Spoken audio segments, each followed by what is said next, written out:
Bueno, vamos a ir al libro de los Hechos, al capítulo 19. Vamos a ir al capítulo 19. Y antes de leer el pasaje, me gustaría arrancar en esta introducción contándoles algo que veo que veo que va creciendo y me alarma mucho ver que esto crece más y más y crece aún dentro de personas que históricamente entendieron que estaba mal, y hoy el pensamiento de tolerancia veo que hace que las personas sean más livianas a la hora de tratar el error. Hace poco tiempo atrás estaba hablando con un pastor que lo conozco hace muchos años y que conocí su teología y su doctrina y la corriente de la cual venía, y una de las cosas que me llamaba la atención es cómo su perspectiva acerca de ciertas corrientes teológicas que hoy son una puerta grande para la apostasía, son toleradas e incluso consideradas como expresiones legítimas evangélicas. Y una de estas es el movimiento pentecostal carismático. Sí, hoy vamos a hablar, y el título de la predicación de hoy es Expongamos la mentira pentecostal, ¿sí? Expongamos la mentira pentecostal. Y quiero leerte algunas cuestiones, quiero arrancar en la introducción algunas líneas de este libro que se llama Explosión Carismática. Es un libro escrito por un pastor y teólogo alemán que se llama Wolfgang Bühn. Él es un hombre que vive al día de hoy, creo, y es de la corriente de los hermanos libres, y escribió este material, lo cual es un material sumamente útil. Y al principio él declara claramente de que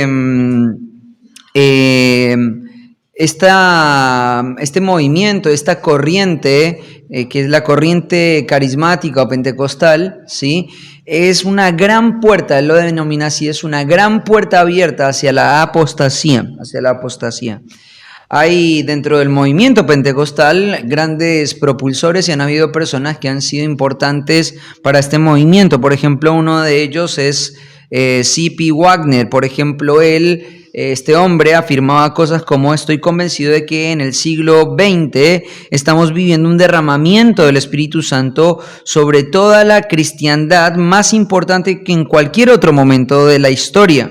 Este derramamiento supera, escucha lo que dice Wagner, supera incluso al del primer siglo, al menos en lo que se refiere a la cantidad y muy posible también en lo que se refiere a la calidad. O sea, lo que Wagner está diciendo es que la supuesta manifestación del Espíritu que se está dando hoy dentro de las iglesias pentecostales es aún mayor. La manifestación del Espíritu es aún mayor que la que ocurrió y la que se registra en los tiempos apostólicos. Estos hombres se animan a decir este tipo de cosas.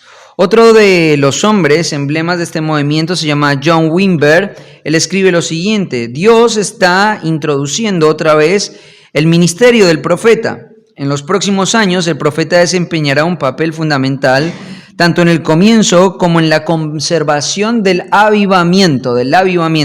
Recordemos que ellos son los propulsores de la tercera ola, ¿cierto? Ellos lo llaman de esta manera, la tercera ola. Y consideran que el tiempo que está viviendo la iglesia de nuestro tiempo es un tiempo de avivamiento. Dios también está introduciendo otra vez en la iglesia el ministerio del apóstol. Se levantarán hombres que habrán visto al Señor Jesús y que harán las señales y los prodigios de un apóstol.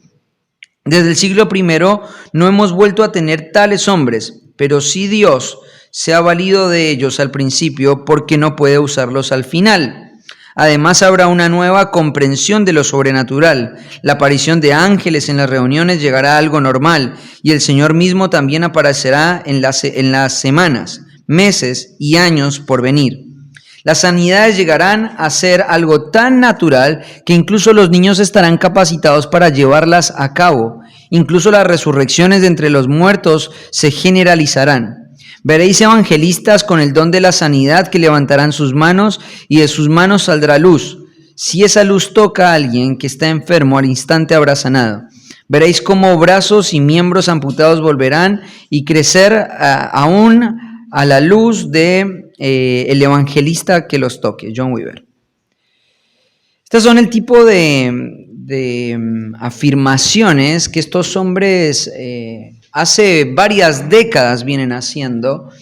Y al hacer este tipo de declaraciones, lo que nosotros entendemos es que están abriendo una puerta muy grande hacia el error, hacia la apostasía. Ahora, una de las cosas que vamos a ver en el pasaje de hoy es que esto no es algo nuevo. Esto no es algo nuevo. Este tipo de falacias, este tipo de mentiras, este tipo de desviaciones doctrinales, este tipo de corrientes doctrinales erradas que abren la puerta a la apostasía, y quiero decirlo con claridad, a la apostasía, no son algo nuevo. Es algo que las Escrituras advirtieron que iban a ocurrir hacia la posteridad. Así que vamos a ver uno de los textos que precisamente anticipa de que esto es una estrategia clara del enemigo, de Satanás, para confundir a las personas. Vamos a ir a Hechos y vamos a centrarnos en los versículos 11 al 20. Y dice así la palabra del Señor, versículo 11. Y hacía Dios milagros extraordinarios por mano de Pablo, de tal manera que aún se levantaban los enfermos, los paños o delantales de su cuerpo, y las enfermedades se iban de ellos, y los espíritus malos salían. Pero algunos de los judíos, exorcistas ambulantes, intentaron invocar el nombre del Señor Jesús sobre los que tenían espíritus malos, diciendo: os conjuro por Jesús, el que predica Pablo. Habían 7 hijos de un tal Esceva, judío, jefe de los sacerdotes, que hacían esto. Pero respondiendo el espíritu malo, dijo: a Jesús conozco, y sé quién es Pablo. Pero vosotros, ¿quiénes sois? Y el hombre en quien estaba el espíritu malo saltando sobre ellos y dominándolos, pudo más que ellos, de tal manera que huyeron de aquella casa desnudos y heridos. Y esto fue notorio a todos los que habitaban en Éfeso, así judíos como griegos, y tuvieron temor todos ellos, y era magnificado el nombre del Señor Jesús, y muchos de los que habían creído venían confesando y dando cuenta de sus hechos. Así muchos de los que habían practicado la magia trajeron los libros y los quemaron delante de todos, y hecha la cuenta de su precio hallaron que eran 50,000 piezas de plata. Así crecía y prevalecía poderosamente la palabra del Señor. Oramos y comenzamos. Padre del cielo, te queremos agradecer por este tiempo que tenemos, Señor, de poder estar frente a tu palabra. Tu palabra es viva, es eficaz, Señor, y es suficiente para poder exponer el error, Señor. Y, Señor, cuán importante en nuestros días es poder, Señor, con convicción, poder detectar el error y poder denunciarlo, Señor. Padre, vivimos días muy difíciles donde muchos de tus hijos están siendo engañados, donde el pensamiento tolerante, inclusivo, hace que muchas personas no se jueguen a llamar al error, mentira. Vivimos días, Señor, donde los creyentes pareciera que tenemos miedo, Señor, de exponer y de señalar todas aquellas cosas, todas aquellas enseñanzas, todos aquellos mensajes que promueven el error, Señor. Y más bien, Señor, los toleramos y en vez de denunciarlos, Señor Dios, estamos dispuestos muchas veces a convivir con ellos. Pero tu palabra es verdad, Señor. Y tu verdad, Señor, es clara y es única. No hay muchas verdades, Señor, hay una única verdad. Y nosotros lo creemos, Padre. Y queremos, Señor, que traigas convicción al corazón de cada uno de los que estamos acá. Porque muchos de nosotros hemos sido rescatados, Señor, de la falacia y de la mentira, de corrientes doctrinales que están basadas en el error, Señor. Hemos sido rescatados y, Señor, hoy es importante tener un pensamiento crítico, un pensamiento claro, un pensamiento maduro, un pensamiento totalmente cimentado en la verdad, Señor. Ayúdanos a ser determinantes. Ayúdanos a ser claros, Señor. Ayúdanos a formar una convicción, Señor, que haga, Señor, que sea inamovible del lugar de donde hemos creído, Señor. Gracias porque tu palabra, Señor, nos advierte y nos enseña, Señor, de que todo esto que hemos vivido y muchos de nosotros experimentado no es simplemente algo que tú ya habías anticipado, Señor. Ayúdanos a tener fe para poder confiar en la suficiencia de tu palabra y poder vivir por ella, Señor. Te lo rogamos en el nombre de Cristo Jesús. Amén. Bueno, antes de introducirnos en el contenido de este texto, me gustaría, en primer lugar, recordarte algunos elementos contextuales de lo que está ocurriendo acá. En primer lugar, recordarte de que una de las cosas que está pasando es que Pablo está llegando a uno de los bastiones, una de las fortalezas espirituales que el enemigo ha podido construir, ha podido constituir en el mundo antiguo. Este bastión, este lugar es Éfeso. Éfeso es la capital religiosa del Imperio Romano y es un lugar marcado significativamente por prácticas oscuras, por el ocultismo y la manifestación del enemigo. Es evidente en este lugar. Cuando nosotros vamos viendo el progreso del libro de los Hechos, Lucas va mostrando de manera progresiva cómo el evangelio fue abriéndose puertas en los lugares más hostiles y más difíciles. Por ejemplo, en los primeros 10 capítulos vemos que el cristianismo se abre puertas en una de las religiones más cerradas y rígidas que hay, que es en el mundo judío, el lugar donde Cristo había sido rechazado, donde Cristo había sido crucificado, y tenemos 10 capítulos mostrando cómo el evangelio se asentó aún en medio de un pueblo rebelde como el pueblo de Israel. Pero una vez que salimos de esos 10 capítulos, a partir del capítulo 13, vamos viendo cómo el evangelio se fue abriendo en diferentes tipos de lugares.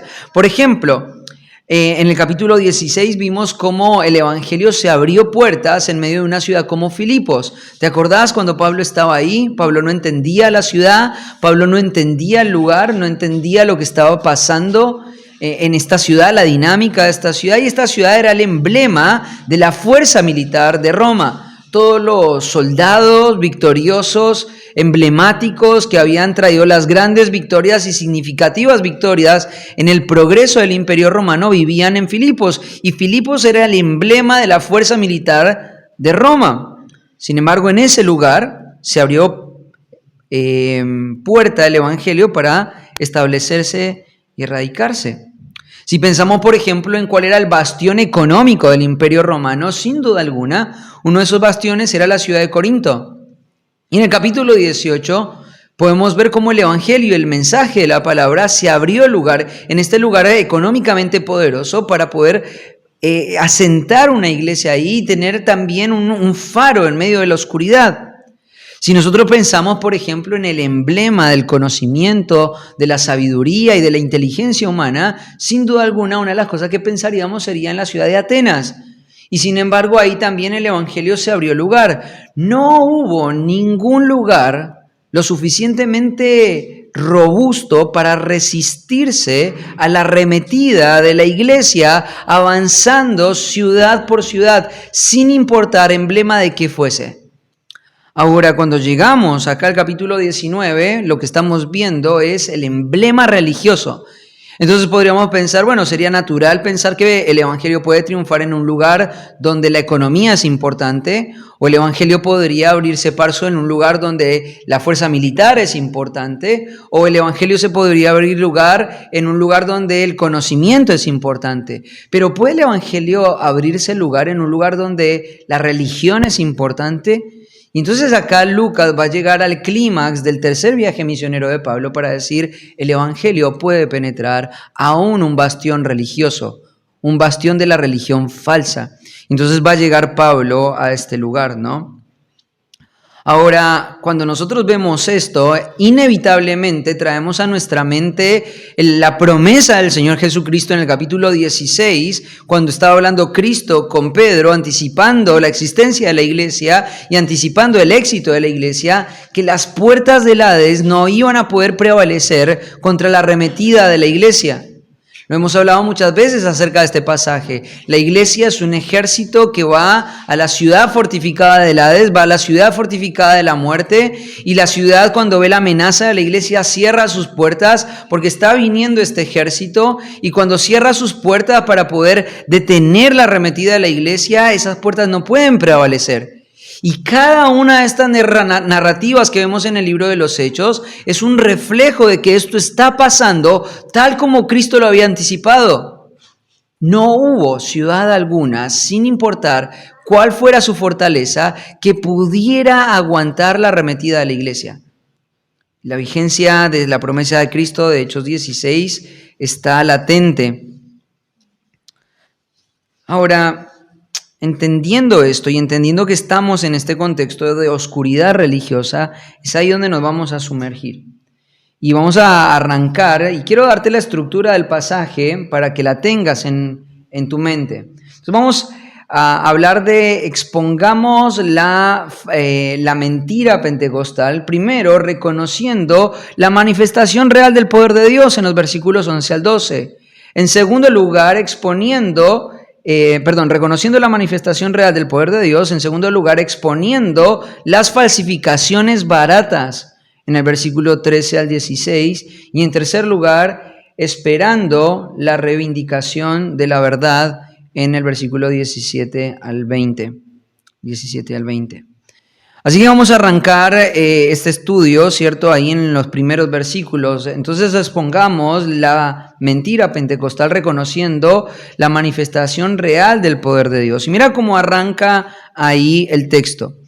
Bueno, si tomas el texto, te vas a dar cuenta de que arranca hablando de obras sobrenaturales, ¿sí? Y es necesario también entender algunas cuestiones que vamos a ir desarrollando a lo largo de la narrativa. Pero si vos me permitís usar la traducción exacta del pasaje, mira cómo lo traduje. Dice acá: entonces, obras poderosas, no de las corrientes, Dios hacía. Ahí arranca el texto griego. Mira lo que dice: obras poderosas, no de las corrientes. Ahora, claro, Pablo te está utilizando esta expresión no de las corrientes, ¿cierto? Ahí en el texto de la Reina Valera, creo que lo narra o lo dice de la siguiente forma, ¿no? En el versículo 11, milagros extraordinarios. Pero para ser más precisos, ahí tenemos la palabra corrientes o comunes y después tenemos el adverbio negativo no, ¿sí? Entonces no corrientes. ¿Por qué Lucas arranca de esta manera esta nueva trama? Acá estamos frente a la presencia de una nueva trama, estamos en el equilibrio, ¿cierto? Estamos arrancando del punto de partida. ¿Por qué arranca hablando de obras no comunes? Bueno, porque Lucas conoce Éfeso, y Éfeso es un lugar donde se hacían mucho tipo de manifestaciones.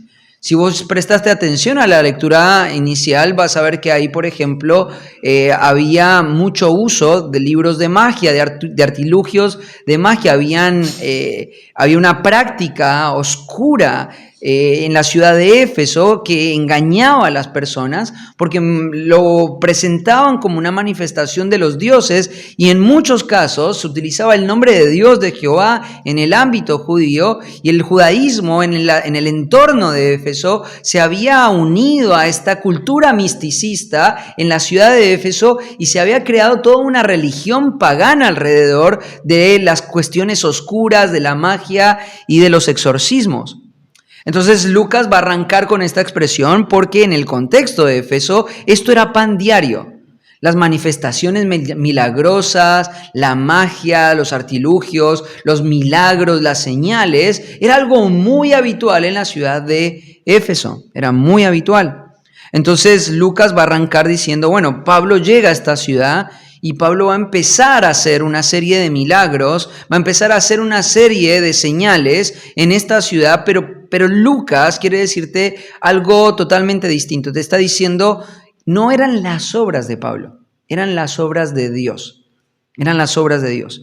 Entonces, eran obras que estaban marcadas por el poder, ¿cierto? Eran obras que estaban marcadas por el poder, pero acá el texto muestra claramente que era Dios quien las hacía. Eran totalmente diferentes, eran totalmente distintas. Y para el final de esta predicación, quiero que entiendas que Aún en este contexto transitorio, donde el Evangelio y donde el Nuevo Testamento no se había terminado de confeccionar, donde el Evangelio y las doctrinas del Nuevo Testamento estaban siendo proclamadas verbalmente, donde el canon bíblico todavía aún no se había cerrado, Dios estaba respaldando el mensaje apostólico con señales. Pero aún en ese contexto vamos a ver en qué redundaban esas señales. Esas señales iban a terminar, iban a apuntar hacia algo que sí iba a tener un carácter permanente. Las señales y los milagros no tenían un carácter permanente, tenían un carácter transitorio, eran para una época, eran para respaldar un mensaje que se estaba proveyendo. Pero lo que va a terminar y lo que vamos a terminar viendo al final del pasaje va a quedarse de manera permanente. Ahora, es interesante de que Lucas arranque este texto hablando de obras poderosas no comunes, cuando en realidad Pablo no tenía un ministerio marcado y distinguido por este tipo de prácticas. Si vos prestaste atención a los capítulos anteriores, en el segundo viaje misionero, en el primer viaje misionero, no vas a ver manifestaciones sobrenaturales abundantes en el ministerio de Pablo. El ministerio de Pablo no estaba marcado por ser un sanador o un hombre encantador o con un hombre que estaba marcado, ¿cierto?, por las señales o por las marcas milagrosas. Todo lo contrario. El ministerio de Pablo estaba más bien marcado por la enseñanza, por la apología, por los debates acalorados en las sinagogas, por el convencimiento. Es más, el domingo anterior, donde estuvimos viendo la primera parte de la experiencia de Pablo en Éfeso, vimos que el ministerio de Pablo no estuvo desarrollándose alrededor de esta dinámica, sino se estuvo desarrollando en una dinámica de enseñanza, en una escuela, primero en una sinagoga y después en una escuela. Ahora, sin duda alguna, una de las cosas que podemos entender es que en medio de este contexto de oscuridad, Dios decide respaldar el ministerio de Pablo por medio de señales para reivindicar que lo que Pablo está diciendo proviene del único Dios verdadero. Algo que hoy no es necesario. Las escrituras mismas nos declaran de que el carácter de todo este tipo de manifestaciones, por ejemplo, en 1 Corintios 12, es transitivo, van a tender a cesar, van a tender a apagarse naturalmente. Y es por eso que en los relatos bíblicos y en el resto de los libros del Nuevo Testamento no vemos una presencia significativa de este tipo de manifestaciones. Todo lo contrario, vemos que a medida que la revelación progresiva iba avanzando, todo este tipo de señales iban cesando hasta el punto que terminaron desapareciendo. Wagner, por ejemplo, reconoce esto. Aunque ellos son pentecostales, aunque son promotores del movimiento pentecostal, ellos reconocen que históricamente esas manifestaciones milagrosas cesaron y dejaron de aparecer por cientos de años en la historia de la iglesia. Y están diciendo que ahora están reapareciendo, como si tuviera algún tipo de sentido de que aparecieran de nuevo, hoy con todo el canon bíblico ya siendo revelado. No tiene ningún tipo de propósito. Pero aún ellos en sus declaraciones reconocen de que estas mismas manifestaciones milagrosas fueron cesando hasta el punto de que desaparecieron y no tuvieron presencia aún en momentos de avivamiento real y espiritual como en la era de la Reforma. No aparecieron. Entonces es importante entender de que lo que estamos viendo acá es algo totalmente transitorio y totalmente distinto. Por eso Lucas dice acá, obras poderosas no comunes. Ahora es interesante porque dice que se hacían por medio de las manos de Pablo. Y eso es interesante, ¿no? Porque cuando nosotros pensamos en las obras milagrosas que se relatan, por ejemplo, en el ministerio del Señor Jesucristo, o incluso en el ministerio de los apóstoles, cuando aparecieron, esas pocas veces que aparecieron, vemos que no hubo un patrón. No hubo un patrón, no era siempre de la misma manera. Por ejemplo, cuando pensamos en la sanación de muchas de las personas, por ejemplo, un ciego al cual el Señor le untó sus ojos con barro, ¿se acuerdan? Haciendo barro untó sus ojos y ¿qué hizo?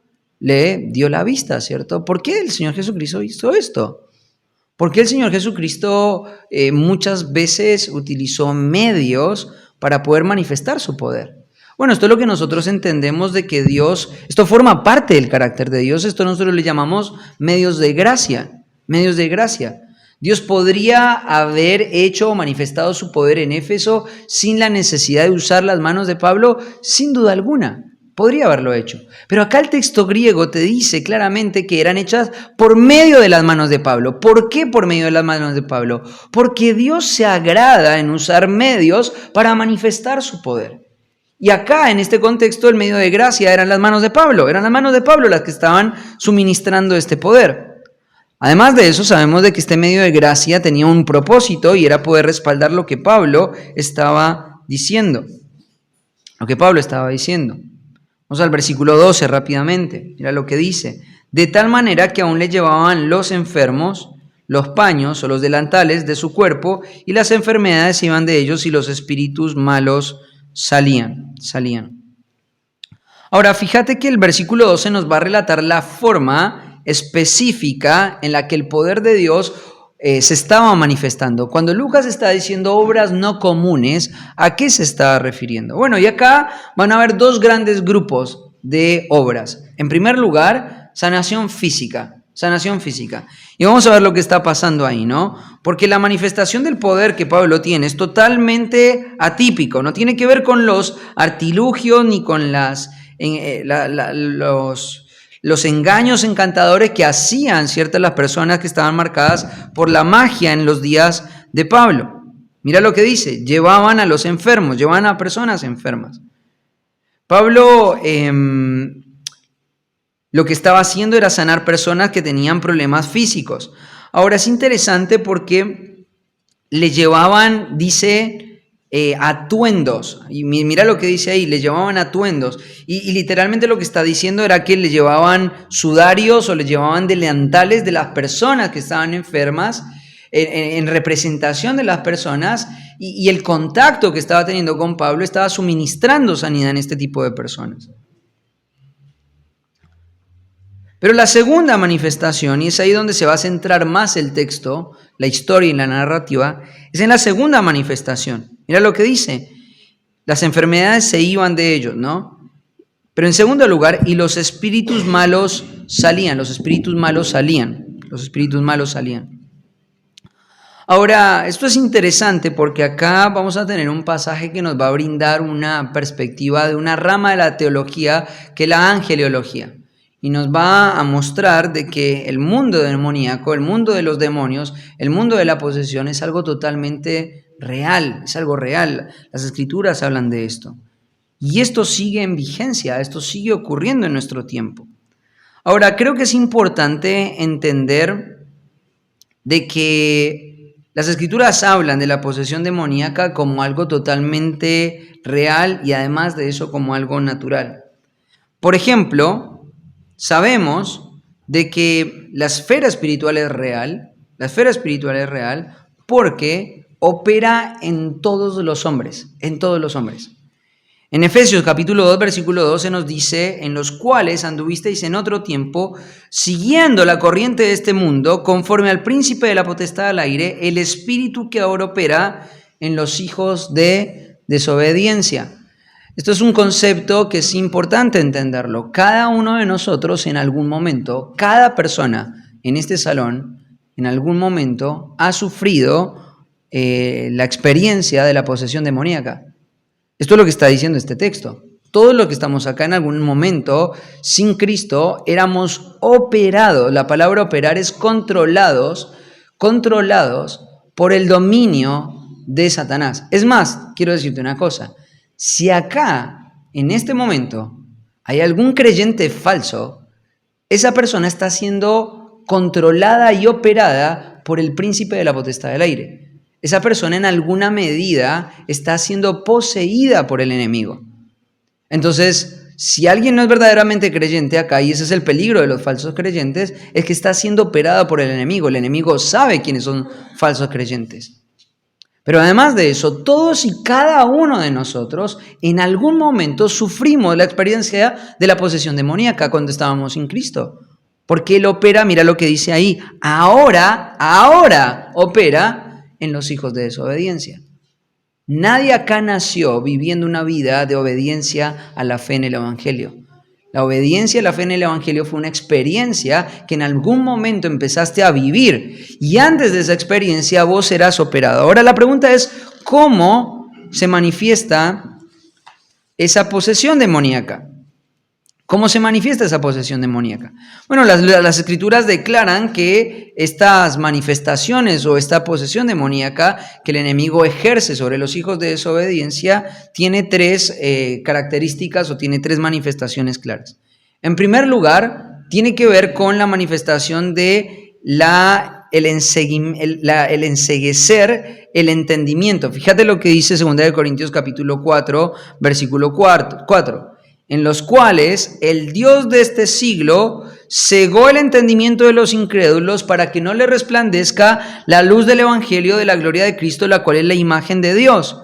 ¿Te das cuenta? Acá se vuelve a ratificar la idea de Efesios capítulo 2, versículo 2, que es lo que está diciendo. El enemigo posee y opera en la vida de los incrédulos por medio del enceguecimiento de su entendimiento. Esta es la primera manifestación de la posesión demoníaca en la vida de una persona. Esa persona no puede entender el Evangelio. Esa persona no puede creer genuinamente el Evangelio. Esa persona no puede obedecer genuinamente el Evangelio. Esta es la primera manifestación demoníaca que nosotros vemos, o la primera forma en la que se expresa la posesión demoníaca en la vida de un hombre. Pero no es la única. En segundo lugar, el dominio de Satanás se manifiesta por medio de sus deseos cumplidos en las personas que operan. Fíjate lo que dice Juan capítulo 8, versículo 44 y 2 Corintios capítulo 11, versículo 13 y 15. Vamos a ir viendo algunos pasajes. Por ejemplo, en Juan capítulo 8, versículo 44 dice, vosotros sois de vuestro padre el diablo, y los deseos de vuestro padre queréis hacer. Él ha sido homicida desde el principio y no ha permanecido en la verdad, porque no hay verdad en él. Cuando habla mentira, de suyo habla, porque es mentiroso y padre de mentira. ¿Te das cuenta? Acá Cristo está expresando la segunda forma en la que se manifiesta el dominio de Satanás sobre los que opera, por medio de sus deseos en la vida de las personas. Cuando una persona está operando en el plano de sus deseos, esa persona que piensa que son sus deseos, pero en realidad no son sus deseos, son los deseos de su padre. Hay una vinculación directa entre los deseos que están teniendo los fariseos que quieren matar a Cristo, especialmente en el capítulo 8, es un momento de mucha tensión, ¿cierto? Y entonces Cristo está diciendo, los deseos que tienen los líderes religiosos que están bajo el dominio de Satanás, son los deseos que tiene vuestro padre el diablo. Hay una vinculación. Entonces la manifestación demoníaca en la vida de una persona se ve primero encegueciendo su entendimiento para que no entienda la verdad, pero en segundo lugar desatando deseos que representan exactamente los deseos del padre de ellos, que es el diablo. Pero hay una tercera manifestación, hay una tercera forma en la que se manifiesta el dominio. Y esta va a ser una manifestación especial del dominio de Satanás sobre la vida de los que él opera y tiene que ver con una manifestación visible de esta condición espiritual. O sea, quiero que entiendas una cosa. La manifestación demoníaca está en cada una de las personas que está allá afuera, que no tiene a Cristo, o que está acá adentro y que no son verdaderamente creyentes. Operan. Cuando vos ves a la seño en la escuela, cuando vos estás viendo a esa persona que te atiende en la tienda, cuando vos tenés ese amigo que no deberías tener, que es incrédulo, cuando vos tenés ese compañero de trabajo, ¿cierto?, con el que estás comiendo todos los días, todas esas personas están y encajan en esta realidad espiritual. Aunque vos no lo puedas detectar, aunque vos no lo puedas percibir, todas esas personas están bajo el dominio y la posesión de Satanás. cada persona que no crea. Pero hay una tercera manifestación y es cuando esa realidad espiritual interna se hace visible. Y esto es lo que nosotros llamamos manifestaciones demoníacas, que en realidad está mal denominado, porque en realidad la manifestación demoníaca, como te dije, se ve cuando una persona rechaza el evangelio, se ve cuando cumple o cuando lleva adelante sus deseos pecaminosos, está cumpliendo los deseos del Padre. Pero cuando una persona sin Cristo, en el campo de su corazón, proactivamente cede cada vez más a la oscuridad y al dominio de Satanás en su vida, llega a un punto donde esa manifestación, esa realidad espiritual interna se hace claramente visible. Y esa es la manifestación que vamos a ver acá en Hechos capítulo 19, cuando esa realidad espiritual interna se hace visible a los ojos de las personas. Y esto es algo totalmente real. Quienes me conocen saben que yo aborrezco el misticismo, no me encanta el misticismo. Pero tenemos que ser cuidadosos de no ser misticistas, pero también al mismo tiempo de no ignorar la realidad de la esfera espiritual. Y esto es algo real. Y entonces lo que nosotros estamos viendo es una ciudad que está marcada por la oscuridad, personas que están bajo el dominio de Satanás, pero les encanta reconocer que Satanás los está dominando y están entregando sus vidas cada vez más a la posesión y a los deseos de manera intencional, de manera clara y evidente hacia los deseos del enemigo. Y entonces, ¿qué hace esto? Esto hace que se produzca la tercera manifestación, y es la manifestación visible de los espíritus controlando a personas incrédulas. Eso es lo que está pasando. El enemigo se va a manifestar de manera visible. Ahora, quiero tener también, quiero presentarte claridad con esto, porque en 2 Corintios se nos advierte de que el enemigo, una de las cosas que hace es que él no quiere ser divisado, él no quiere ser visto, él no quiere ser reconocido. Pero hay momentos donde en la esfera espiritual él claramente puede ser visto. Ahora, no quiero sembrar temor en tu vida, porque nosotros vivimos en la luz y estamos del lado de la victoria, ¿cierto? Y este tipo de cosas no son cosas que a nosotros nos atemorizan, sino que más bien tenemos que entender una cosa: el peligro no está en esas manifestaciones. Esas manifestaciones van a ocurrir, esas manifestaciones siguen ocurriendo al día de hoy, pero no es ahí donde está el peligro. Porque el enemigo está en guerra, y un enemigo que está en guerra no quiere darse a conocer, no quiere decir estoy acá. Esto es como una guerra de espías, ¿cierto? El espía no es una persona que está diciendo, soy un espía, estoy en un país enemigo, ¿cierto? Véanme. Él está siendo sutil, ¿cierto?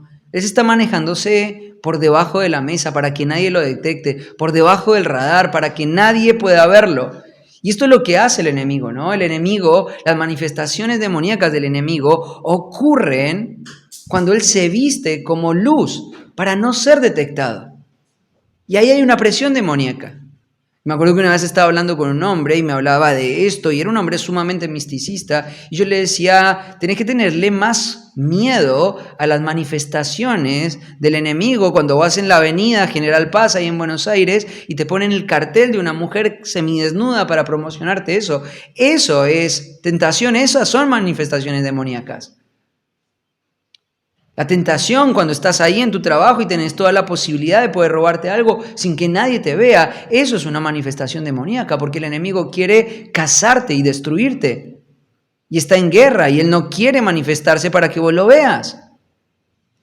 Él no quiere que yo venga y me pare acá y te diga que son tus compañeros de trabajo, las personas que están ahí en tu casa, las personas que están viviendo al lado tuyo. El enemigo no quiere que escuches esto. Él quiere que vos ignores toda esta realidad espiritual, porque él se quiere disfrazar como un ángel de luz. Por eso cuando una persona me dice, es tan buena esta persona, lo único que le falta es a Cristo. Es totalmente ridículo ese tipo de expresiones. Porque esta persona está totalmente operada por el enemigo, controlada por el enemigo, sigue los deseos del enemigo, está engañado en su entendimiento, solamente que vos no lo puedes ver. Pero hay momentos donde sí se puede ver. Y acá, en esta ciudad totalmente oscura y marcada por la religión falsa, ¿qué hacía? Se manifestaba con claridad. Y se manifestaba con claridad porque el enemigo decía, este es mi bastión, este es mi refugio, esta es mi ciudad fortificada, acá mando yo. Y de repente en esa ciudad entra un hombre totalmente débil,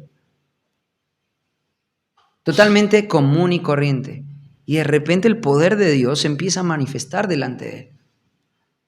Ahora, es interesante porque cuando vos lees la narrativa te vas a dar cuenta de que hay personas que van a tratar de imitar lo que Pablo hacía y no lo podían imitar.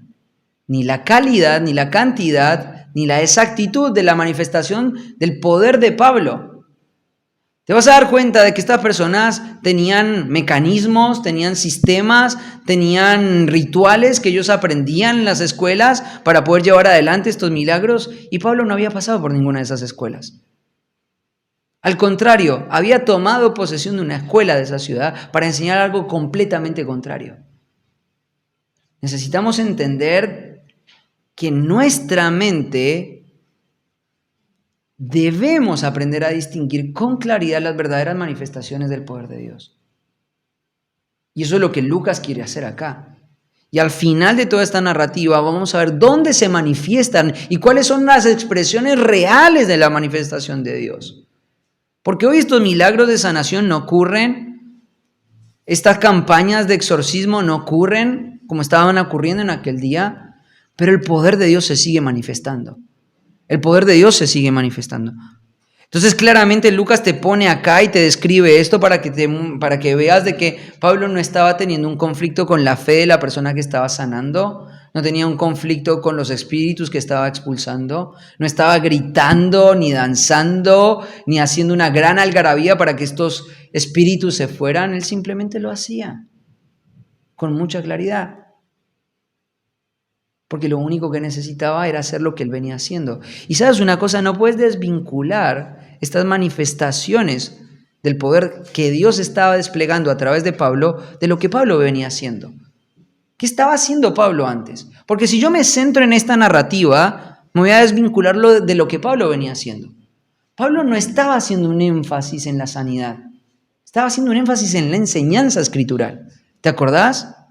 Es interesante, ¿eh? Quizá lo voy a mencionar más adelante, pero en un manuscrito muy antiguo se dice, en la trama anterior, hay una nota a pie de página de uno de los manuscritos más antiguos que dice y aclara que el periodo de tiempo que Pablo pasaba en la escuela de Tirano enseñando era desde las 8 de la mañana hasta las 4 de la tarde.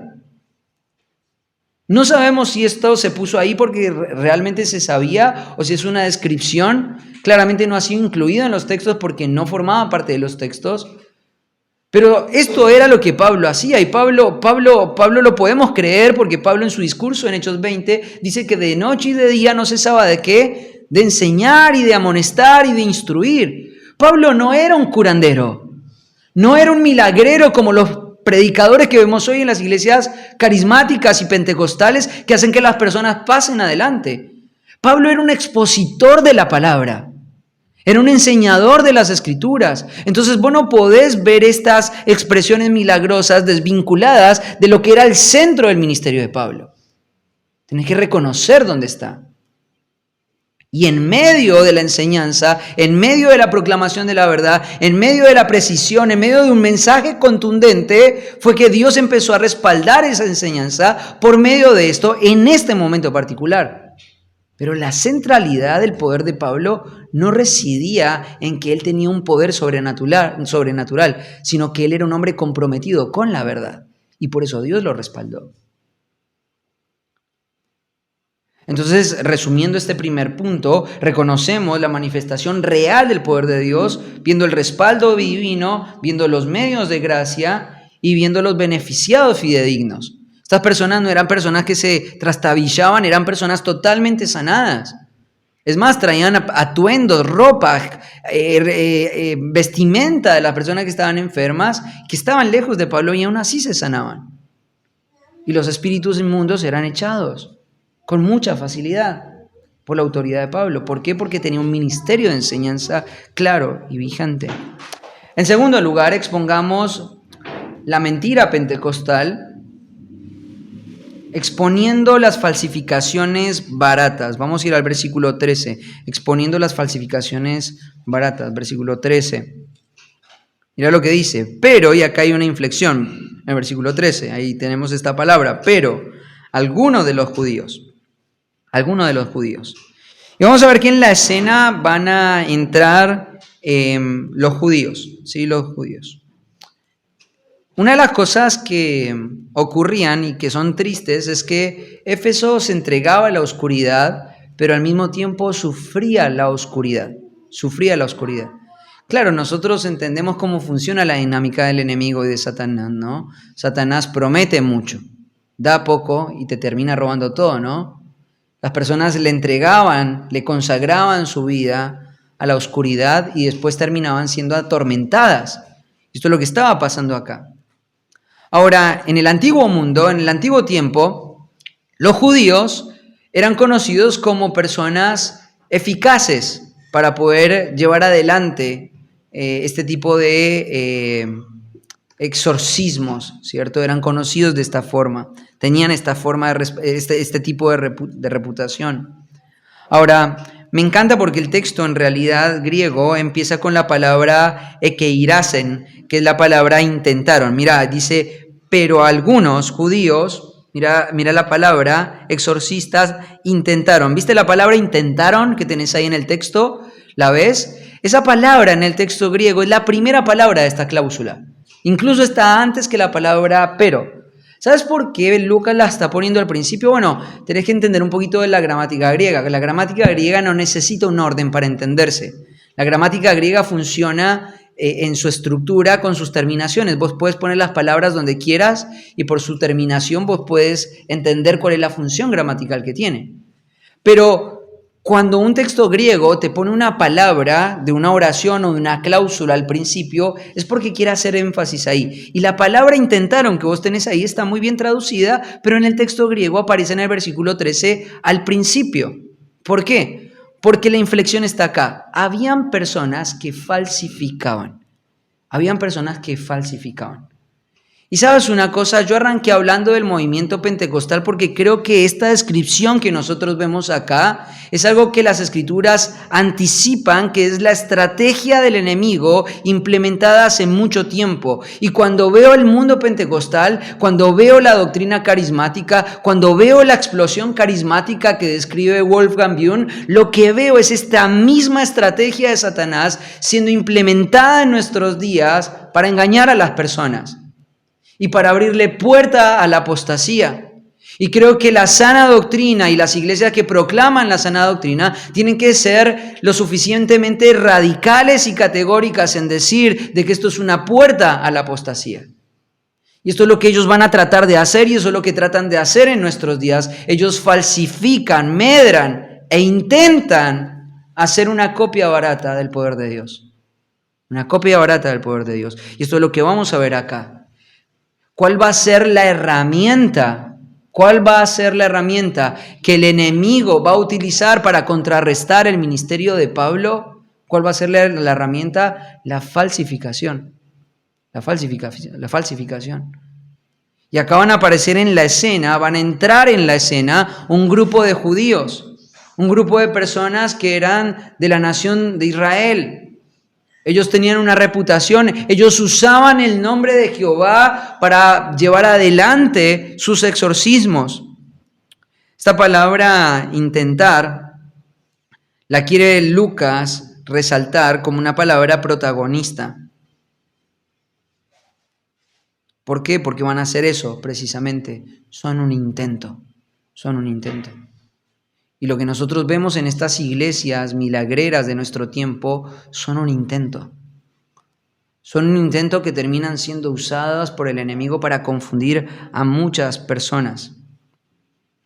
Ahora es interesante porque Lucas nos va a dar descripciones acerca de estos judíos. ¿Quiénes son estos judíos? Va a utilizar dos palabras ahí, la palabra exorcismo y va a utilizar la palabra ambulantes.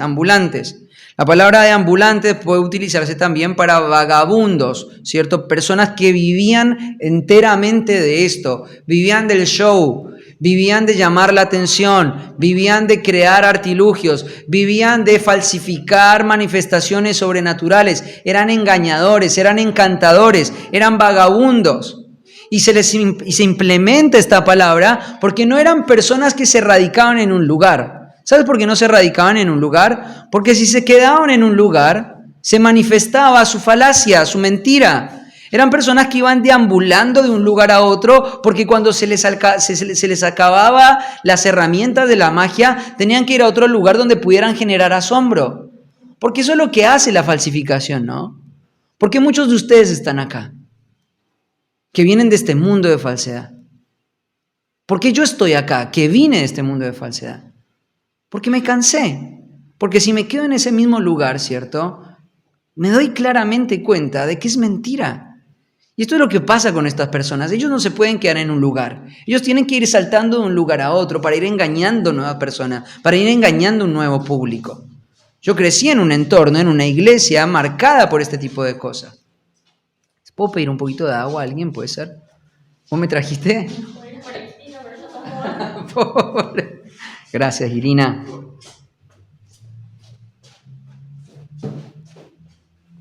Ustedes saben que yo vengo de este mundo, ¿no? ¿Sabes algo que me llama la atención? Al día de hoy yo tengo contacto con algunas de las personas con las que me crié y es algo llamativo. Nadie de los que empezamos en ese lugar hoy están ahí. La migración, el cambio, las personas ocurren frecuentemente. ¿Sabes por qué? Porque la gente se da cuenta. Es más, cuando hay creyentes genuinos que se convierten en esos lugares porque tienen algún tipo de contacto con la verdad, terminan saliendo de ahí. Y esto es lo que está pasando acá, son deambulantes, ellos deambulan, cambian, ¿cierto? O cambian sus formas, o cambian sus metodologías, o cambian sus rituales, ¿cierto? Y esto lo vemos continuamente. Muchas veces he visto a pastores que han saltado de la doctrina pentecostal a la doctrina reformada y la doctrina reformada de nuevo al movimiento carismático, viendo cuál es el mejor postor. Lo veo continuamente. Son deambulantes, son vagabundos. F.F. Bruce comenta que lo siguiente: entre los practicantes de magia en la antigüedad, los judíos gozaban de un gran respeto porque se creía que tenían hechizos excepcionalmente efectivos a su disposición para la labor de exorcizar. Ahora es interesante porque, ¿sabes una cosa? Esto no solamente lo retrata las Escrituras, sino que también lo retrata, por ejemplo, Flavio Josefo. Nadie duda de que Flavio Josefo fue un historiador real, de que fue un hombre brillante y que fue un hombre intelectualmente coherente. En su libro de Antigüedades, en su 5º libro, en el 2º capítulo, él refiere algo con respecto a este tema de los exorcismos. Mira, es interesante lo que dice. Acá hablaba de un grupo de judíos. Dios también le capacitó para entender el arte de expulsar los demonios. Mira cómo lo llama Flavio Josefo. Esto formaba parte de la cosmovisión y de la idiosincrasia de los judíos. Aprender el arte de expulsar los demonios. Ciencia útil y curativa de los hombres. Compuso encantamientos para aliviar enfermedades y dejó la manera de usar los exorcismos mediante los cuales se alejaban los demonios para que no vuelvan jamás. Este método curativo se sigue usando mucho entre nosotros hasta el día de hoy. He visto a un hombre de mi propia patria llamado Eleazar librando endemoniados en presencia de Vespasiano, sus hijos y sus capitanes y toda la multitud de sus soldados. La forma de curar era la siguiente: acercaba a las fosas nasales del endemoniado un anillo que tenía el sello de una nariz, en una de las cuales, menciona una persona, lo hacía aspirar y le sacaba el demonio por la nariz. El hombre caía inmediatamente al suelo y le adjuraba al demonio a que no volviera nunca más. Siempre se mencionaba a Salomón en estos rituales y recitando el encantamiento que había compuesto. Cuando Eleazar quería convencer y demostrar a los espectadores que poseía ese poder, ponía cierta distancia con una copa llena de agua o una palangana y ordenaba al demonio cuando salía del interior del hombre que la derramara, haciendo saber de este modo al público que había abandonado al hombre. Hecho esto, quedaban claramente expresada la habilidad y la sabiduría de los judíos para expulsar demonios. Es interesante, ¿no? Porque nosotros entendemos de que el judaísmo es una religión falsa, como la corriente carismática y pentecostal, ¿no? Y ustedes lo han escuchado, el Dios de los judíos no es nuestro Dios. Nuestro Dios es un Dios trino, que existe en 3 personas. Y una de esas personas es Jesucristo. Al no creer en Jesucristo, no creen en nuestro Dios. El Dios de los judíos no es nuestro Dios. Es una religión falsa. No es una religión incompleta, es una religión falsa. ¿Por qué podemos ver a judíos tener este tipo de habilidades y convivir con este tipo de cosas y crear cierto tipo de efectividad para este tipo de cosas? Porque pertenecen a un sistema de una religión falsa. Las religiones falsas conviven tranquilamente entre ellas. No tienen problema. Por eso las religiones falsas pueden ser ecuménicas, pueden convivir con otras corrientes, pueden convivir con los católicos, pueden convivir con otras denominaciones, pueden hacerlo. ¿Por qué razón? Porque las religiones falsas conviven juntas. Y acá Flavio Josefo estaba hablando de que esto pasaba en sus días. Y que habían conjuros, y que habían mecanismos, y que habían utensilios, y que había todo un sistema que se utilizaba para este tipo de cosas. Ahora fíjate, porque ellos iban a tratar de invocar el nombre del Señor Jesús. ¿Qué es lo que está pasando en este texto? Lo que está pasando es que estos judíos están empezando, ellos no es que creen en Cristo. Ellos no creen en Cristo. Ellos no creen en Dios. Ellos no creen en la doctrina de Pablo. Ellos lo que quieren es encontrar una nueva fórmula como la que describe acá Flavio Josefo para poder crecer en su efectividad de poder seguir llamando la atención de las personas. ¿Te acuerdas que esto ya lo vimos antes en el libro de los Hechos? Había un hombre. ¿Te acordás? Simón el Mago. Él quería comprar el poder del Espíritu Santo para llamar la atención sobre sí mismo. Y esto es lo que ellos están haciendo.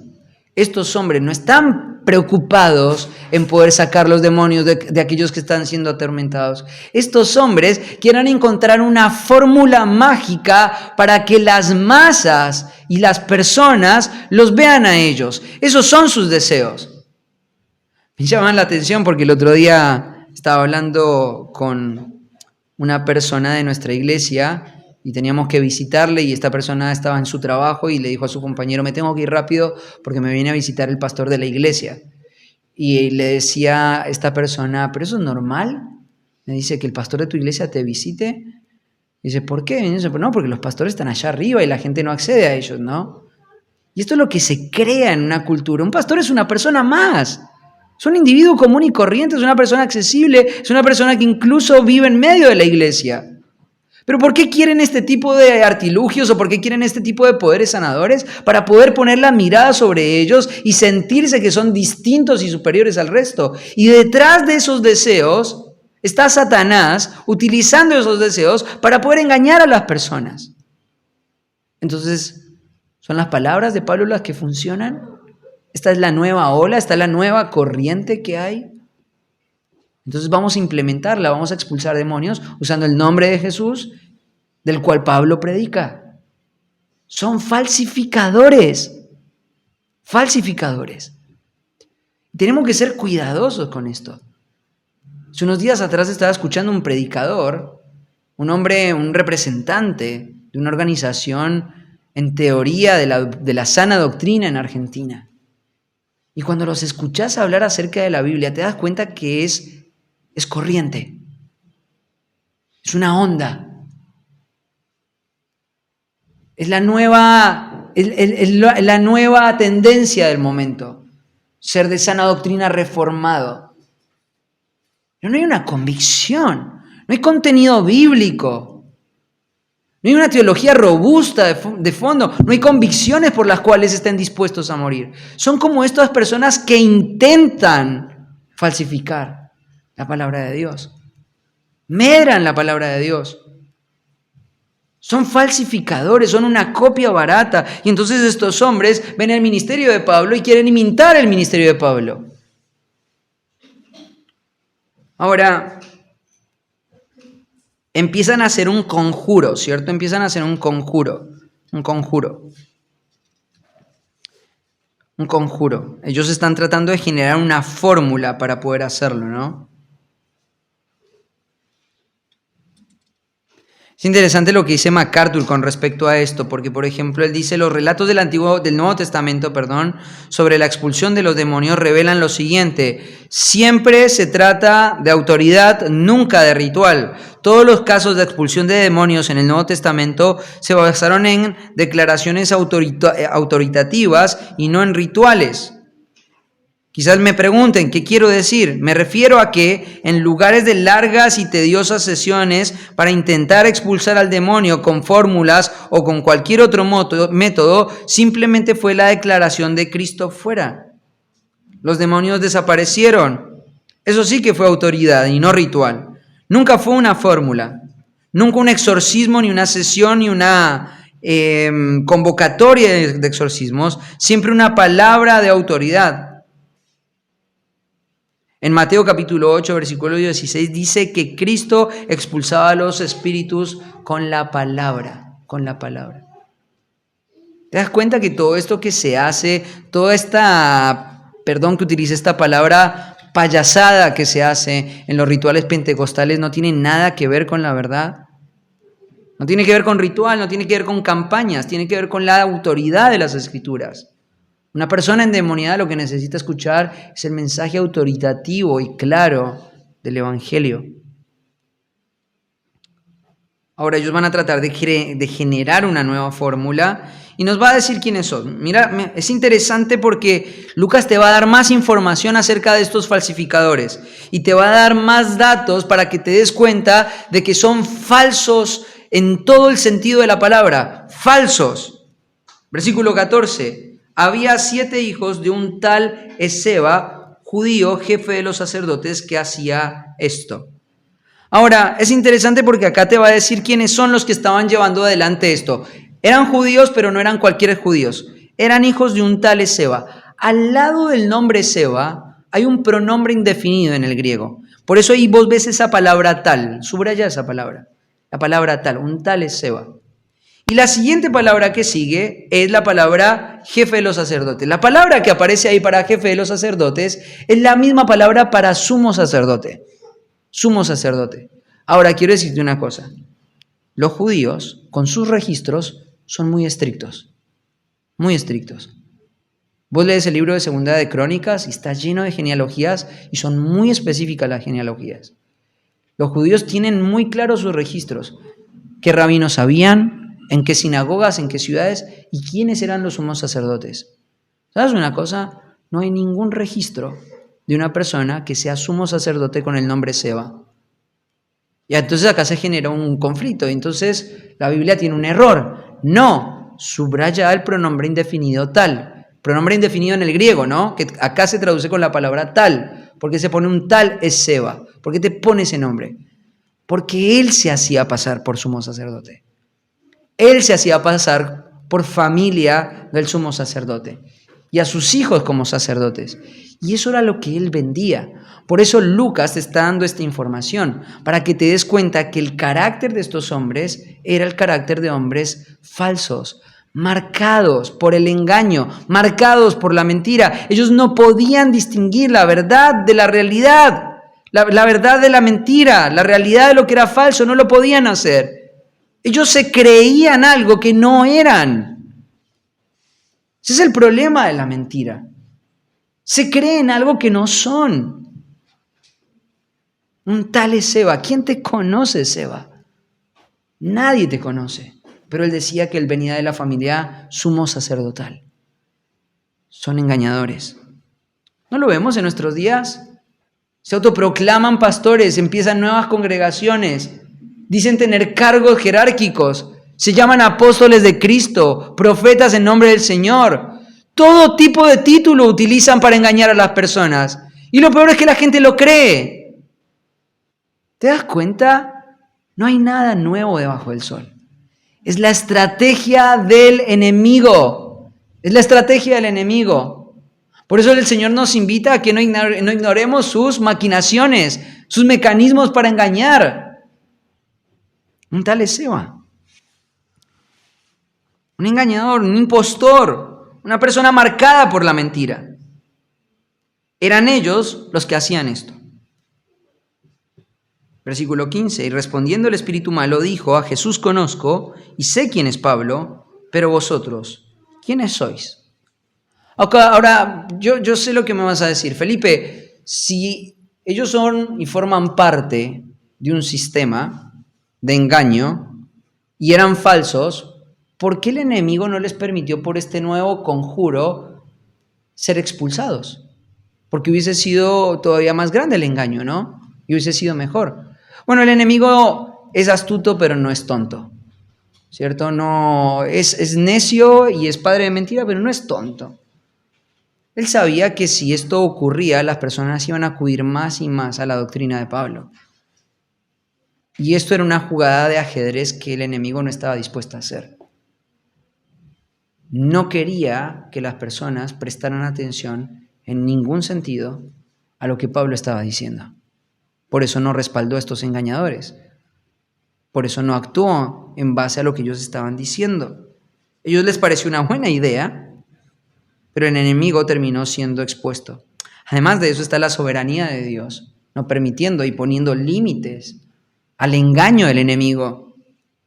Entonces, este espíritu maligno les va a decir, yo conozco.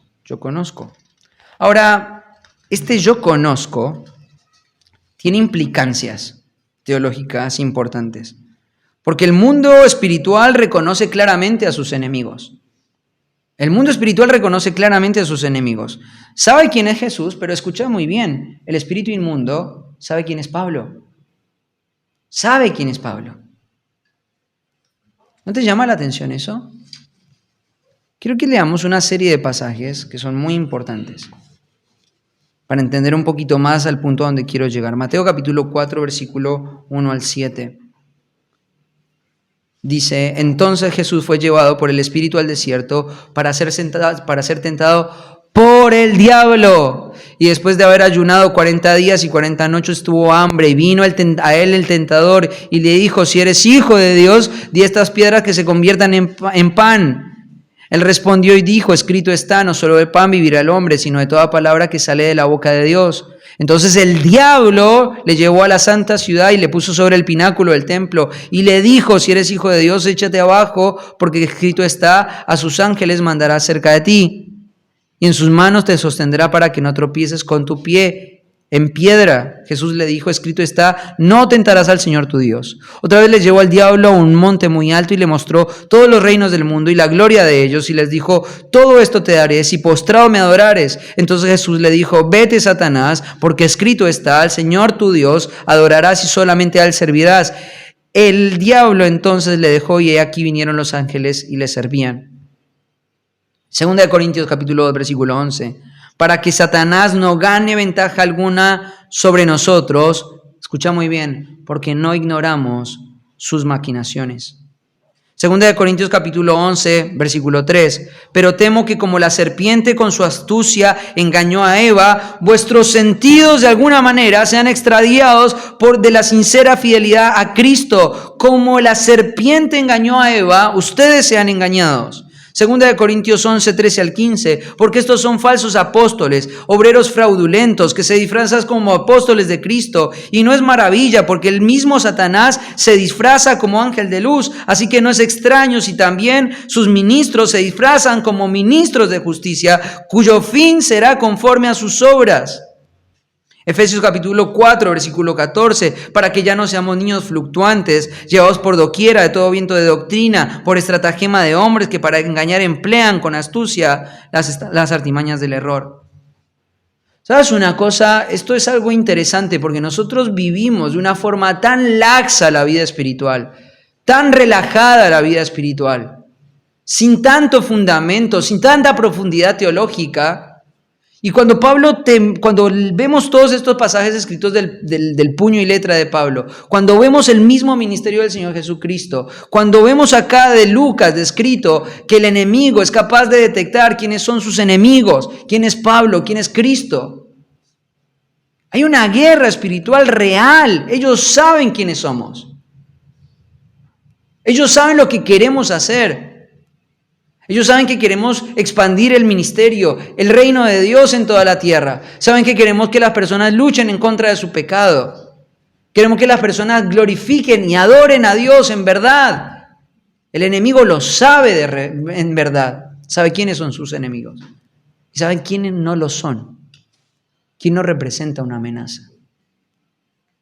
Y esas personas viven tranquilas. Yo sé quién es Pablo. Yo sé quién es Pablo.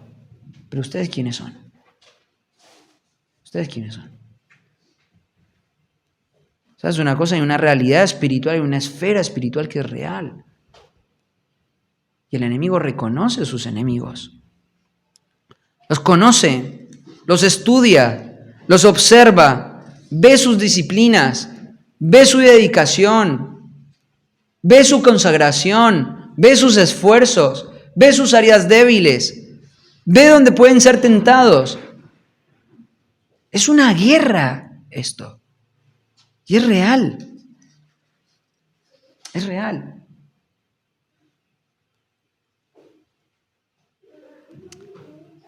Mira lo que ocurre ahí, ¿no? Versículo 16.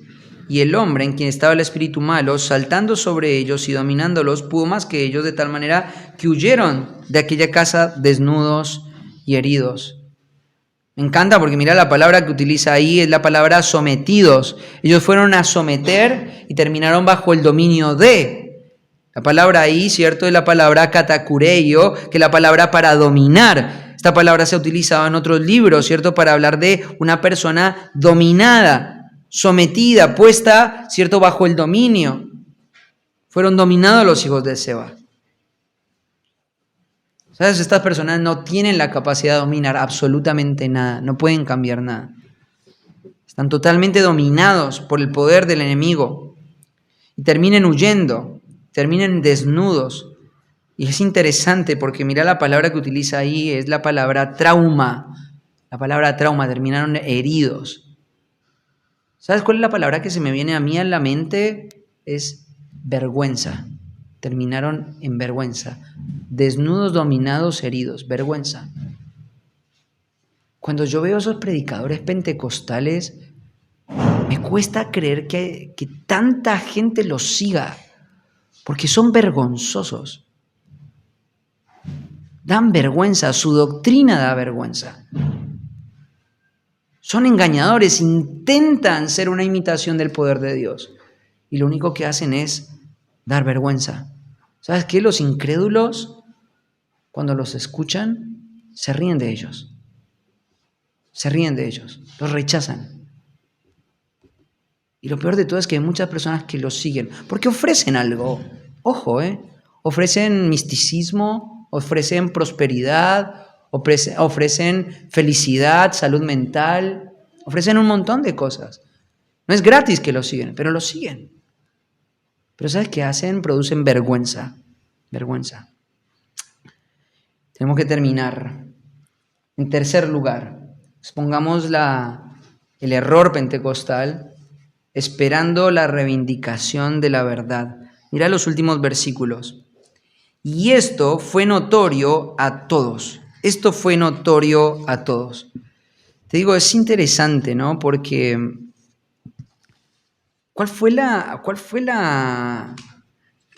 ¿qué estaba haciendo Pablo mientras tanto, ¿no? Porque acá en la escena no se menciona a Pablo, ¿te diste cuenta?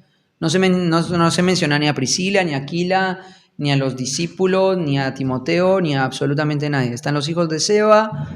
¿Qué estaba haciendo Pablo en el entretanto, no? ¿Qué estaba haciendo Pablo en el entretanto? Hechos 19:9, enseñando. Estaba enseñando. Mientras que estos falsificadores estaban tratando de invocar el poder de Dios, Pablo estaba enseñando la doctrina sólida en la escuela de Tirano. Y cuando esto ocurrió, Y ellos trataron de robar y de imitar la reputación de Pablo. ¿Sabes qué es lo que hicieron? Terminaron reivindicando el lugar de Pablo, la doctrina de Pablo, la enseñanza de Pablo. Digo, esto es algo llamativo y te digo, lo he experimentado en carne propia. He visto personas que vienen de congregaciones que a nosotros nos critican mucho, que nos dicen un montón de cosas, pero hace poco tiempo tuve la oportunidad de hablar con uno de los jóvenes que precisamente es uno de los hijos de los directores en realidad 2 experiencias, con 2 iglesias distintas, que medran, que falsifican. Y 2 de ellos eran hijos de los líderes de estas iglesias, a buscar consejo. Y yo le preguntaba, ¿por qué no buscas consejo? Bueno, en tu lugar donde están dando aparentemente la verdad, porque no me pueden ayudar. Allá no me pueden ayudar. ¿Te das cuenta? Terminan siendo arrojados al ministerio de Pablo, donde la palabra se está predicando con fidelidad, donde la palabra se está predicando con precisión, donde la palabra se está predicando con contundencia. Fue notorio a todos los que habitaban en Éfeso, judíos y griegos, y tuvieron temor. Y me encanta esto. Es el mismo efecto que vimos en Hechos capítulo 5, cuando murió Ananías y Zafira. ¿Qué pasó? La gente tuvo miedo, tuvo temor. Hubo 2 tipos de escenarios. Personas que tenían curiosidad por Pablo, pero no querían tener el compromiso de las doctrinas que Pablo enseñaba. Entonces todas esas personas que querían una religión superficial, donde les gustaba lo que Pablo hacía, pero donde no querían comprometer su vida espiritual, eran repelidas, eran sacadas. Pero las personas que tenían sed por la verdad, que estaban siendo despertadas, que estaban siendo enseñadas, ¿cierto? Por la verdad, estas personas, ¿sabes qué estaban haciendo? Estaban viniendo a la verdad. Y muchas personas creyeron. Y esto es un efecto de un mensaje real. Las personas que quieren una religión superficial deberían ser repelidas por una iglesia sana. No vengas acá. Pero las personas que quieren una real comunión, que quieren verdadera doctrina, que quieren verdadera enseñanza, esas personas siguen y perseveran. Fue notorio. Y está este doble efecto, ¿no? Había gente que tenía miedo de estar con ellos, pero habían otras personas que magnificaban el nombre del Señor Jesús. ¿Te das cuenta? Este es el efecto de una predicación sana. Es el efecto de una predicación sana. Personas que temen y dicen, no, yo no quiero vivir ese grado de compromiso. Y otras personas que dicen, sí lo quiero, y glorifican el nombre del Señor. Esta es la verdad. Y quiero vivir con compromiso la verdad. Qué lindo efecto. Pero mira, porque el énfasis no va a estar en personas que son sanadas físicamente. O personas que vengan para que sus matrimonios ahora sean mejores, o sus relaciones laborales sean mejores, o para que su trabajo sea mejor. Mira el efecto que va a traer el ministerio de Pablo. Y acá claramente Lucas está haciendo un contraste entre estos falsificadores y el ministerio real de Pablo. Versículo 18, y muchos de los que habían creído venían confesando y dando cuenta de sus hechos. Cuando una iglesia está trabajando en la vida de las personas y las personas están empezando a conocer su corazón y esas personas están viviendo un proceso de transformación y esas personas están viviendo la santificación, ahí está la verdad. Ese es el efecto. No es que las personas están siendo curadas, no es que los matrimonios están siendo arreglados, no es que el empleo mejoró económicamente, no es que mis relaciones o mi salud mental mejoró, es que la santificación empezó a manifestarse en la vida de las personas que componen la vida de la iglesia. Esa es la manifestación de una iglesia real. ¿Te das cuenta? Personas siendo cambiadas, personas siendo transformadas, personas que no tienen miedo en venir a la mesa y decir, esto soy yo, esto es lo que necesito que cambie, esto es lo que necesito que se metan en mi vida, estos han sido mis pecados. Esta es la verdadera manifestación del poder de Dios en la vida de las personas. Esto es. Y esto es lo que queremos que pase en esta iglesia. Y si eso no está pasando en la vida de los miembros de nuestra iglesia, si hay personas que no quieren vivir y que no quieren venir a dar cuenta de lo que han hecho y no se están arrepintiendo de sus pecados, entonces este no es el lugar para ellos. No es el lugar para vos. Si esto no es lo que deseas. si no es esto lo que estás viviendo, si no es esto lo que estás procurando, si no es este el efecto que la palabra y la predicación de la palabra está produciendo en vos, no deberías estar acá. Porque esto es lo que tiene que estar pasando. Dar cuenta de lo que hacías. Ahora fíjate, porque me encanta el último versículo. Mira lo que muchos de los que habían practicado la magia trajeron los libros y los quemaron delante de todos. Entonces trajeron los libros. Claramente el trasfondo, el problema pecaminoso que marcaba esta ciudad era la magia. Eran las prácticas ocultistas y las van a quemar. La palabra quemar incluye, ¿cierto? La palabra caío, ¿cierto? Que la palabra para quemar tiene el intensificador kata caío. ¿Qué quiere decir esto? Que lo quemaron al punto tal de asegurarse de que quedara en cenizas. No dejaron de alimentar el fuego hasta que quedara en cenizas. ¿Por qué? Porque ellos no querían nada que ver con eso que habían vivido. Lo que pasó era que ellos amaban eso, amaban la superstición, amaban el misticismo, amaban lo sobrenatural, amaban todo este tipo de manifestaciones. La amaban, las buscaban, las leían, las procuraban. Pero la verdad de Dios los confrontó y ahora empezaron a confesar sus pecados, empezaron a vivir una vida de santificación. ¿Y qué hicieron? Donde tenían su corazón, donde tenían su tesoro, lo pusieron ahí, lo quemaron y lo hicieron añicos, ceniza. No querían absolutamente nada. Esta es la manifestación del poder de Dios. Lo que tanto amaba ahora le dan la espalda. Y te digo una cosa, no era un monto menor. Para que vos entiendas lo que esto implicó, quiero que entiendas la dimensión de lo que ellos estaban haciendo. Lo que acá se describe como piezas de plata potencialmente es la dracma ática, ¿cierto? Es una medida que se utilizaba en aquel tiempo y era una moneda de plata. Si vos querés traducir más o menos cuánto sería esto en nuestro día, una dracma ática era lo que se le daba a algún ornamentero por un día de trabajo. O sea que si son 50.000 piezas de plata, eran 50.000 días de trabajo. Si nosotros lo traducimos en nuestro contexto actual, pensando en un día de trabajo, 60.000 pesos, que es lo que se le paga a un peón en una obra, estaríamos hablando de 1.9 millones de dólares. Más de 3.000 millones de pesos argentinos. Si no nos quisiéramos regir por ese valor, si no nos quisiéramos regir por el valor del peso de la dracma ática, estaríamos hablando de 4,4 gramos de plata por cada dracma. Estaríamos hablando de que al precio de hoy, estaríamos hablando de 340 millones de pesos argentinos, o sea, 350.000 dólares. Cualquiera que sea la matemática, como lo quieras traducir, es una cantidad de dinero astronómica. Astronómica. ¿Qué harías vos con 1.9 millones de dólares o, en el peor de los casos, con 345.000 dólares? Un montón de cosas, ¿no? Ellos podrían haber revendido esos libros y haber recuperado la plata en una ciudad donde esto se hubiese vendido rápidamente. ¿Sabes qué hicieron? No quiero nada que ver con esto. Quiero que se queme. No me importa el valor. Y Lucas te lo pone acá para que veas el resultado que trae la predicación fiel de la palabra. Desvinculación con el mundo, sin importar el precio. Desvinculación con el mundo. Pero el versículo 20 es el que más me encanta de todos estos. Porque como si esto fuera poco, esto es lo que verdaderamente importa. Es acá donde se recupera el equilibrio. Este es el principio.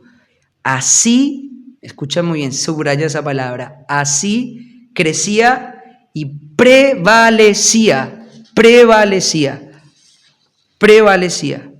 poderosamente la palabra del Señor. ¿Te das cuenta? No se trata de Pablo, no se trata de mí como predicador, no se te trata de la predicación expositiva, se trata del mensaje único del Señor, la palabra del Señor. Es la palabra del Señor lo que hace, lo que reivindica, lo que brilla, lo que pone a prueba si este ministerio es real, legítimo o no. Prevalece. ¿Sabes una cosa? Me encanta esta palabra porque esta palabra prevalecer, la palabra isquo, y quiere decir que implica la idea de que hay una lucha. Hay una lucha. Esto los gringos le llaman el wrestling, ¿viste? Esa lucha cuerpo a cuerpo, la lucha greco. Hay una lucha. Y esto es lo que está diciendo Lucas. Están los falsificadores y está la verdad, la proclamación de la verdad, la palabra del Señor.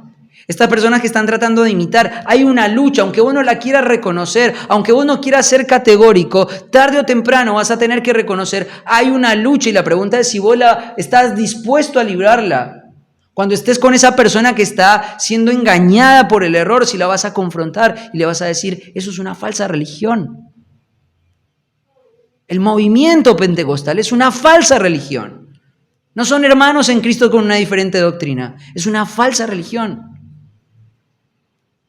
No estoy hablando de los continuistas, estoy hablando del movimiento pentecostal. Es una falsa religión. Es la estrategia del enemigo que intentan imitar el poder de Dios. Y lo único que son una copia barata y falsa. Y hay que aprender a decirlo porque claramente este pasaje refleja de que esto es una estrategia antigua, añeja del enemigo para engañar.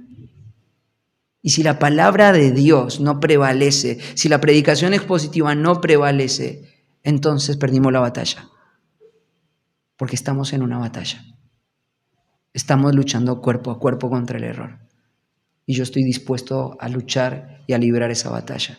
La pregunta es si vos lo estás. Si vos estás dispuesto. Terminamos acá y oramos.